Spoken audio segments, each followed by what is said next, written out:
الزين حفظه الله قال قويتا أمنا درقو فلينظر الإنسان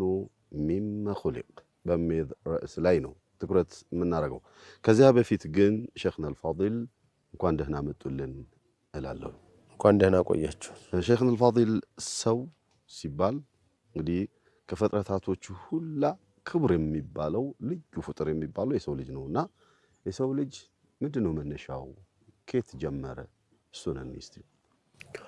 بسم الله الرحمن الرحيم الحمد لله رب العالمين وصلى الله وسلم على خير خلقه محمد وآله وصحبه وسلم أجمعين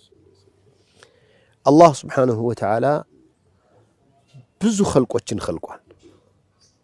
خالق كل شيء الله خالق كل شيء الخالق البارئ المصور له الأسماء الحسنى الله كلن يفطر خلقوችን በሙሉ ትንሽም ትልቅ من الذرة إلى المجرة عندم እኔን ይህን ይخلقኩ የሚል የለም فليخلقوا ذرة እንኩም ይላል እስቲ አንድ ትንኝ እንኳን ይፍጠሩ